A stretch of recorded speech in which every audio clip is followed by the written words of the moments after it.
Mirasee.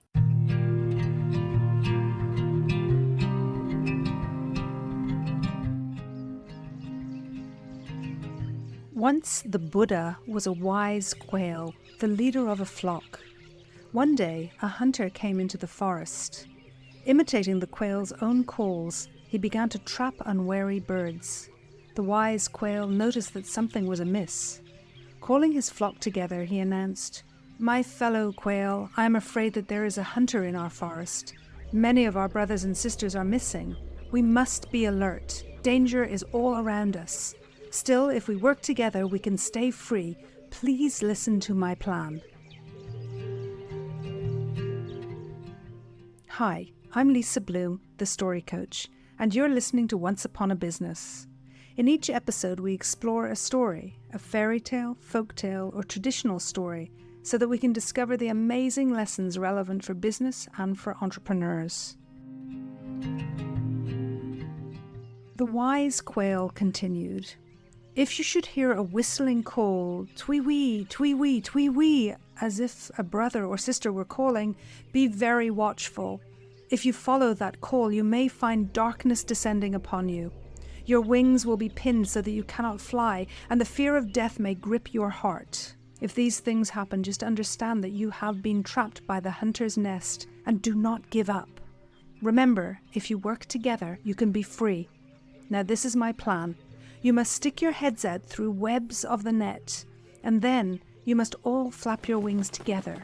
As a group, though you are still bound in the net, you will rise up into the air, fly to a bush, let the net drape on the branches of the bush so you can each drop to the ground, and fly away from under the net, this way and that, to freedom. Do you understand? Can you do this? "We do understand," answered all the quail as one, "and we will do it. We will work together and be free." Hearing this, the wise quail was content. The very next day, a group of quail were pecking on the ground when they heard a long whistling call, twee-wee, twee-wee, twee-wee. It was the cry of a quail in distress. Off they rushed. Suddenly, darkness descended on them, and their wings were pinned. They had indeed been trapped by the hunter's net, but remembering the wise quail's words, they did not panic. Sticking their heads out through the webs of the net, they flapped their wings together, harder and harder, and slowly, slowly, with the net still draped upon them, they rose, as a group, through the air. They flew to a bush. They dropped down through the bush, leaving the net hung on the outer branches, then flew away, each in their own direction, this way and that, to freedom. The plan had worked. They were safe. They had escaped from the jaws of death, and oh, they were happy. But the hunter was not happy. He could not understand how the quail had escaped him, and this happened not just once, but many times. At last, the hunter realized the truth. "Why," he said amazed, "those quail are cooperating. They're working together. But it can't last. They're only birds, feather brains after all. Sooner or later they will argue, and when they do, I shall have them." And so he was patient. Now the wise quail had had the same thought. Sooner or later the birds of his flock would begin to argue, and when that happened they would be lost. So he decided to take them deeper into the forest, far from their present danger. That very day something happened to confirm the wise quail's thought. A quail was pecking on the ground for seeds when another bird of the flock, descending rapidly, accidentally struck it with its wingtip. "Hey, watch it, stupid!" called the first quail in anger. "Stupid, is it?" responded the newly landed quail, flustered because he'd been careless. "Why are you so high and mighty? You were too dumb to move out of my way. Yes, you were too dumb, you dumb cluck." "Dumb cluck, is it?" cried the first quail. "Dumb cluck? Why, talking of dumb, it's clear that you can't even land without slapping someone in the face. If that isn't dumb, I don't know what is. Who taught you to fly anyway? The naked winged bats?" "Bats, is it?" yelled the second quail, enraged. "Bats? Why, I'll give you a bat, you feathered ninny." And with a loud, chirruping whistle, he hurled himself straight at the other quail, chasing furiously after one another, loudly hurling insults and threats back and forth. They flew, twisting and turning between the great silent trees of the grove. An argument had started, and as in the way of arguments, no end was in sight. The wise quail was nearby, and he heard it all. At once he knew that danger was again upon them. If they could not work together, the hunter was sure to have them. So again he called his flock together and said, "My dear brother and sister quail, the hunter is here. Let us go elsewhere, deeper into the forest, and there in seclusion discipline ourselves, practicing our skills and working together. In this way we shall become truly free from the danger." Many of the birds said, "Though we love our present home, we shall go with you, Wise Quail. The danger is great, and we wish to find safety." But others said, "Why go from this pleasant spot? You yourself, Wise Quail, have taught us all we need to know in order to be free. We know what to do. We just have to stick our heads out, flap our wings together, and fly away. Any dumb cluck can do it. We're going to stay." So some of the birds flew off with the Wise Quail, while others stayed. A few days later, while some of those who stayed were scratching around for their dinner, they heard a whistling call, "Twee-wee, twee-wee, twee-wee." They ran to answer the call when suddenly darkness descended upon them. Fear gripped their hearts. They were trapped in the hunter's net. But remembering the Wise Quail's teaching, they stuck their heads through the net, and one bird said, "On the count of 3, we all flap. Ready? 1, 2, 3. "Hey," called another bird, "who made you boss? Who said you could give the orders?" "I'm the hardest worker and the strongest," said the first bird. "When I flap my wings, the dust rises from the earth and whirls up in clouds. Without me, you'd never get this net off the ground, so I give the orders. See?" "No, I don't see," shouted another bird. "What you've just described is nothing. Why, when I flap my wings, all the leaves move on the trees, the branches bend, and even the trunks sway. That's how strong I am. So if anyone should be giving orders around here, it's me." "No, me," shouted the third bird. "No," yelled a fourth. "No, no, listen to me," screamed the first bird again above the rising din. "Flap, flap, flap. I tell you, flap your wings all together when I say 3. But no one flapped. They just argued and argued. And as they argued, the hunter came along and found them, and their fate, alas, was not a happy one. But the quail, who had gone off deeper into the safety of the great forest, learned, under the Wise Quail's guidance, how to really cooperate.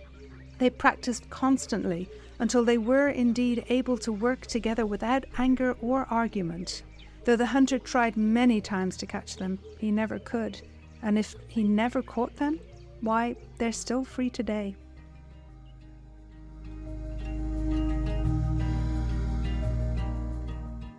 This was a tale by Rafe Martin. This is such an interesting tale, which on the surface level is about the importance of cooperation and teamwork, how together we can defeat any challenge. It's a strong and relevant message for business, where we see again and again the gains of cooperation and collaboration. The Wise Quail guides the community how to band together and save themselves from the external threat of the hunter.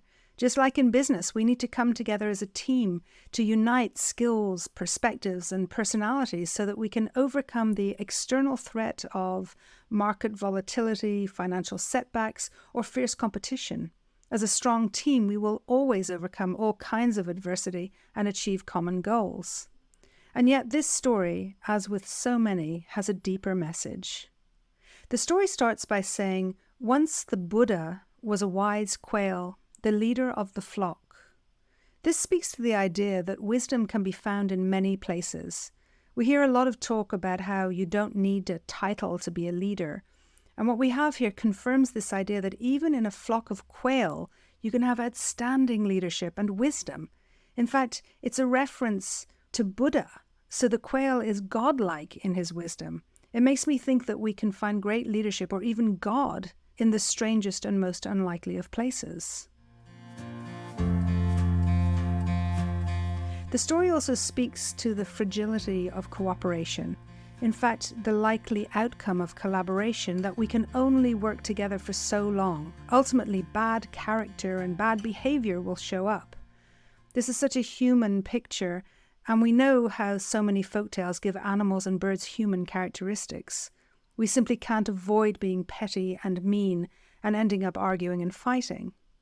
The wise quail speaks to this reality and understands that they need something more if they are to truly outwit the hunter. He suggests going deep into the forest.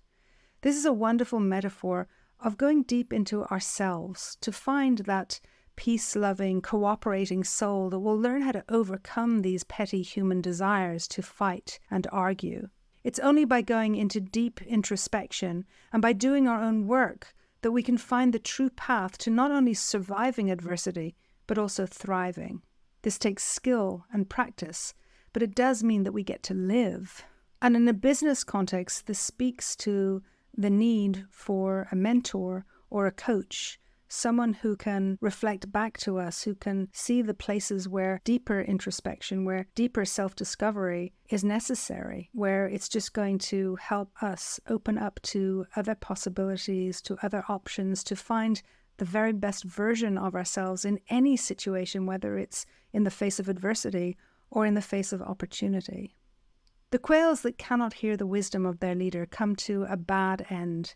This would suggest that infighting, pettiness, and a lack of cooperation does not end well.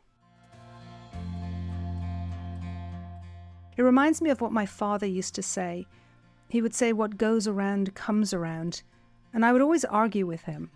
I would say to him, but there are plenty of people who behave badly, and yet they seem to do fine.